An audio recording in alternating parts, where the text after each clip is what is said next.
हंसी बोले बोलिया पापी ले चलिया हंसी हंसी बोले बोलिया पापी ले चलिया।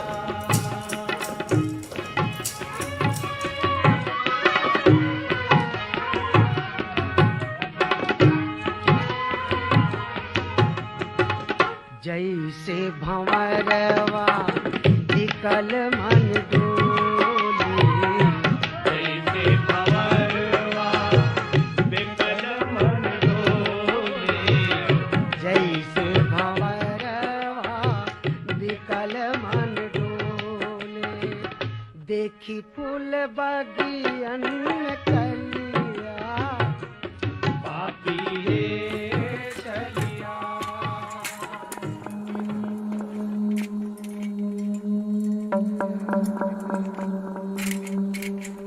नमस्कार हो इंजीनियर साहब, दिल्ली से आते ही एकदम दुबरा गए। लगता है गांव का हवा पानी सूट नहीं कर रहा है इंजीनियर साहब को। ए लल्लू, अरे इधर आ इधर आ इधर आ। ये देखो आए हैं इंजीनियरिंग करके, चैन उतरा है पीछे का, चढ़ा रहे हैं आगे का। ए भाई सुनो, दिल्ली छोड़ के हमेशा गांव पे रहना आसान थोड़े ना है। 2 दिन में इंजीनियर साहब की पान की दुकान बंद करके आज सेनानी ना पकड़ लिए तो कहना अकेले दुकान चलाना आसान है कारे मनीषवा? काहे नहीं आसान है? पैकेट में दाम है तो पान की नहीं दारू गांजा की दुकान खोलो, इंग्लिश में हुआ बरांडी रखो, देखो 10 मिनट में कैसे दुकान धक्का धक चलती है। और बिहार से दारू पीने वाले तो 1 मिनट में सारी दुकानियां खरीद के लेके चले जाएंगे। हाँ हाँ सही बोल रहा है। तुमसे ना हो पाएगा। हटिए हटिए हटिए। अच्छा जाइए अब।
इस जहालत से तो अच्छा था कि इंडिया गेट पर जाके रजनीगंधा बेच रहे होते।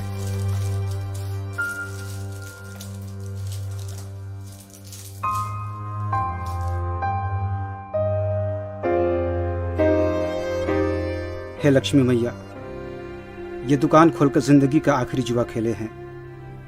अगर इसमें जीत गए तो जीत गए, वरना सब कुछ तो हार ही गए हैं।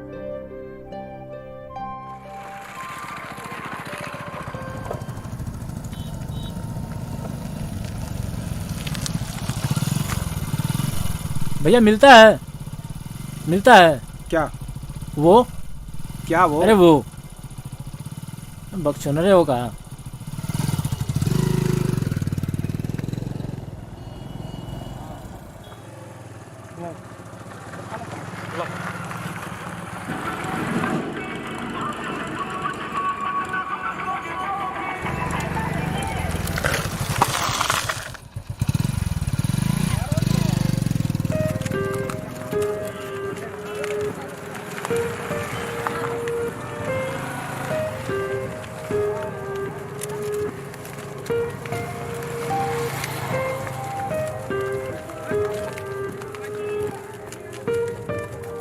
एक मिनट।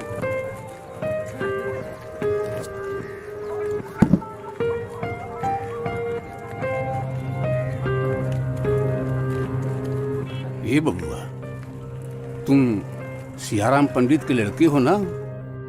ये बबुआ, दिल्ली वाली नौकरी छूट गई क्या कि वहां से आकर रोड पर पान की दुकान खोले हो? उहे तो हम कहे बबुआ, हमका बड़ा आश्चर्य होता है। सियाराम पंडित जी पढ़ाए लिखाए, गांव का घर जमीन सब बेच करके पढ़ा लिखा दिए। वो लड़कवा इंजीनियरिंग की नौकरी छोड़कर पान की दुकान खोले बैठा है। क्या जमाना आ गया है। हमने सुना था तुम्हारा ब्याह तय हो गया था, लड़की वाले भी भग गए, गांव में हल्ला भी है। लड़कवा दिल्ली का घर द्वार बेच के अब गांव में भी गांव की जगह जमीन बेचने आया हुआ है। अरे जाइए ना महाराज यहाँ से। एक तो सुबह से ग्राहक नहीं आया है, ऊपर से आप आ गए खून जलाने के लिए। क्या जमाना है। यहाँ किसी को अपने काम से मतलब ही नहीं है। साला अब हमको समझ में आ रहा है कि लोग काहे गांव से शहर भागते हैं, शहर से गांव काहे नहीं आते। यहाँ किसी को अपने काम से मतलब नहीं है, सब एक दूसरे के पीछे पड़े हुए हैं। साला इसीलिए इतने दिन से हम गांव नहीं आ रहे थे।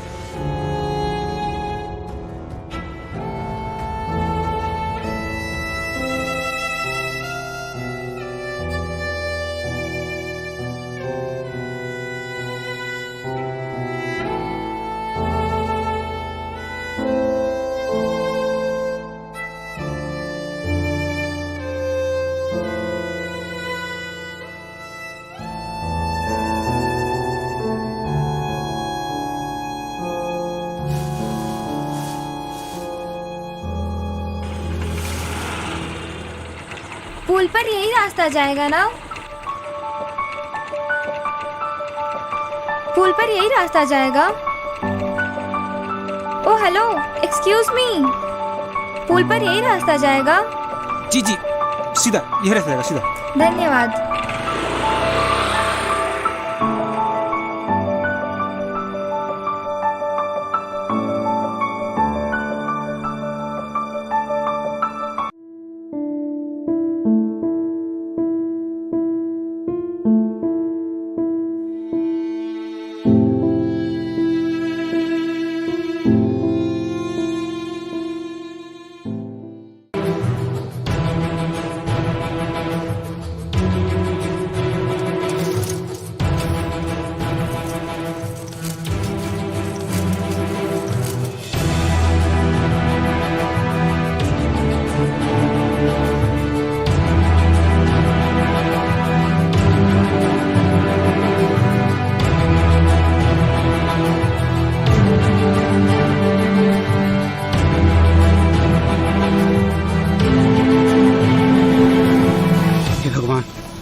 कहीं कूद तो नहीं गई?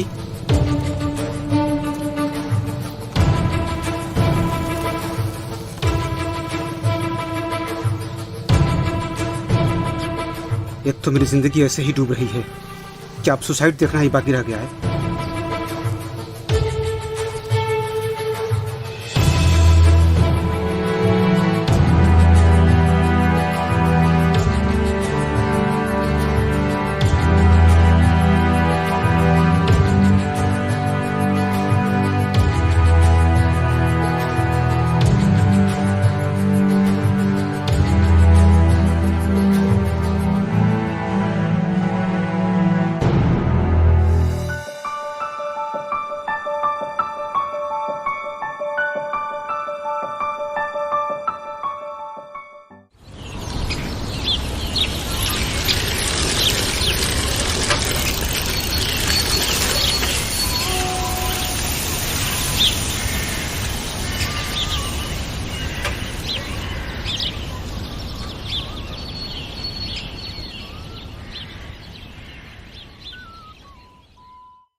नमस्कार इंजीनियर साहब, और दुकानदारी ठीक चल रही है?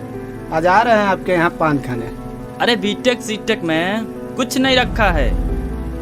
चाय की दुकान खोल लीजिए, अच्छा स्कोप है उसमें। हाँ भाई, इंजीनियर के हाथ का पान, वाह भाई वाह। साला जो खुद पान खाता नहीं वो पान की दुकान खोल। हाय रे बेरोजगारी, हाय रे बेरोजगारी। चलो हरवाना चैन ससुरावा,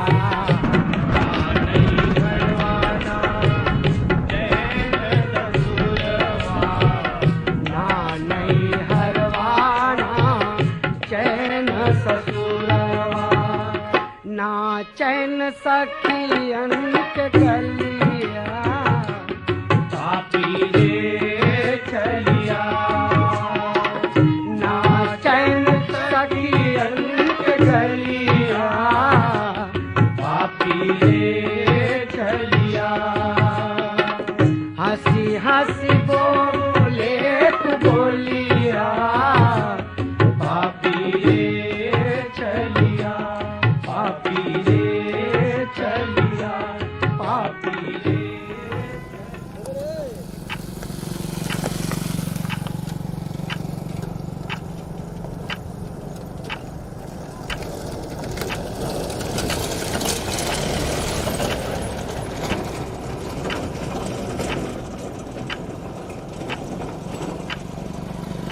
बिहार जाने वाले ब्रिज का रास्ता है, यही है क्या? हाँ, सीधा जाएगा ये।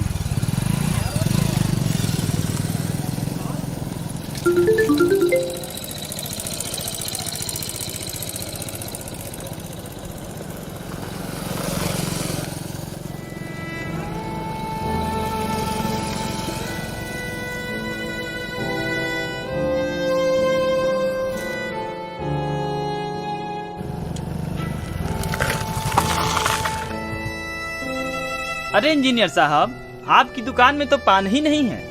हाँ भाई, मैंने भी सुना है कि दिल्ली से आया एक इंजीनियर यहाँ पान की दुकान खोला है। इससे तो अच्छा होता कि दारू का ठेका ले लिया होता। ठीक सुने हैं आप, एकदम ठीक सुने हैं। देखिए देखिए, सुसाइड नोट लिख रहे हैं। आज शाम को 4 बजे मरने वाले हैं। आइएगा और आके देखिएगा कि कैसे मरते हैं। मोबाइल में वीडियो बनाइएगा और फेसबुक पे डाल दीजिएगा। सबको बताइएगा कि सियाराम पंडित जी का इंजीनियर बेटा मर गया। यही काम है ना आपके जिम्मे। सुबह से लेकर शाम तक कौन कहाँ जा रहा है, कौन क्या कर रहा है, इसी का ठेका लिया है आपने ना।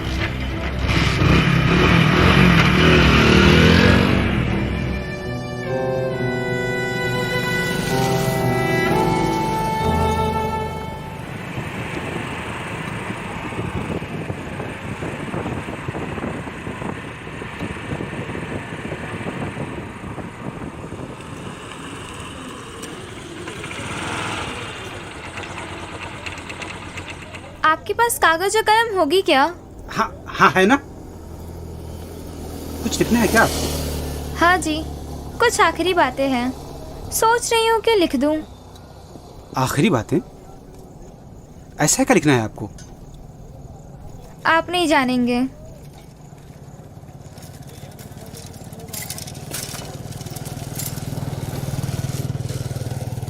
मैं कल से देख रहा हूँ, आप कुछ परेशान सी लग रही हैं। कल घंटों तक गंगा जी को निहार रही थी। कोई बात तो नहीं है ना? जी कुछ नहीं। जिंदगी की गाड़ी जब सरपट ना दौड़े ना, तो ऊंचाई से नीचे देखते रहना चाहिए। क्या पता कोई चमत्कार हो जाए और एक दिन सारे झंझटों से मुक्ति मिल जाए। अच्छा, चलती हूँ।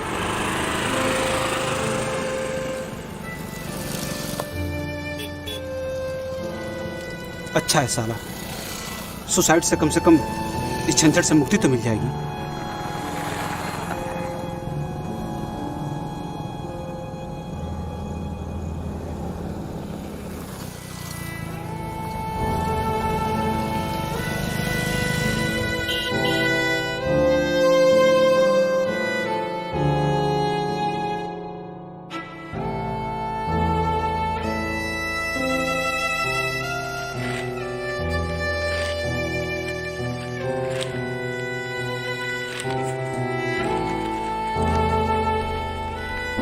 मैं कमल कुमार कि सुसाइड नोट में पूरे होश हवास में लिख रहा हूं। मेरी आत्महत्या का जिम्मेदार सिर्फ मैं हूं। लेकिन कुछ बातें कहनी जरूरी हैं। यही अप्रैल 2020 के दिन थे। कोरोना आया और देखते ही देखते कंपनी ने नौकरी से निकाल दिया। एक फ्रेशर को कोई क्यों रखता? जिस नौकरी के सहारे शादी तय हुई थी वो शादी टूट गई। बाप की गाड़ी बेचकर घर का रेंट देना पड़ा। बेंगलोर में रह रहे भैया से लेकर भाभी सबने मुंह मोड़ लिया। यहां तक कि होने वाली पत्नी जो 7 जन्म निभाने का वादा करती थी उसने भी बात करना बंद कर दिया। कोरोना का कहर बरस रहा था। लोग घरों में दुबक रहे थे और हम घर से भागने की कोशिश कर रहे थे। आगे कुआं और पीछे खाई। गाड़ियां सब बंद थी। एक बार लगा किसी फ्लैट में फांसी लगा लें, लेकिन लोग गांव भाग रहे थे। मुझे भी अपना गांव याद आया। सोचा वहीं मरूंगा जहां जन्म लिया, उसी गंगा की माटी में, उसी गांव में जिसने बड़ा किया। शायद कोई जीने की वजह मिल जाए, लेकिन ऐसा नहीं हुआ। आकर देखा कि गांव बदल गया है। मैंने गांव से भागने के लिए सड़क किनारे एक दुकान खोली, लेकिन लोग यहां भी पीछा करते आ गए। उनको मेरे दुख दर्द से कोई लेना देना नहीं है। वो खुश हैं कि मेरी नौकरी चली गई। दुकान खोले 1 हफ्ता हो गए। आमदनी तो 1 आना नहीं हुआ, लेकिन फ्रस्ट्रेशन कई हजार हो गया। सोच रहा हूं जीकर क्या करूंगा, लेकिन मरना भी जीने की तरह आसान नहीं है। कल 4 बजे मैं इसी पुल से। मैंने तो पढ़ लिया। सॉरी, मैं आपका नोटबुक लेके चली आई। वो क्या है कि आज 1 महीने से इतना ज्यादा मेंटल हैरेसमेंट झेल रही हूँ कि कुछ याद ही नहीं रहता और ना किसी चीज का होश रहता है। 3-4 बार पढ़ लिया। बहुत गहराई है आपकी बातों में। मेरे भीतर के सारे उफानों को मानो रोक लिया हो।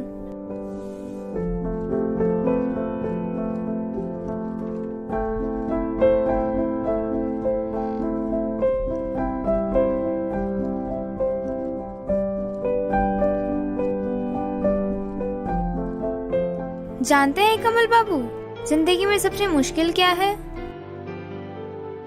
यही कि जिंदगी की नोटबुक के वो बेचैन पन्ने आदमी अगर पलटना बंद कर दे तो सुसाइड नोट लिखने की नौबत ही ना आएगी और ना कभी सुसाइड करने की। ऐसा असंभव है।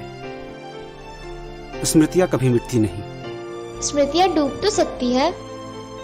पता नहीं, स्मृतियां सूरज की तरह फिर सुबह उगाई तो सांझ को फिर डुबो देंगे। रात भर चैन तो रहेगा।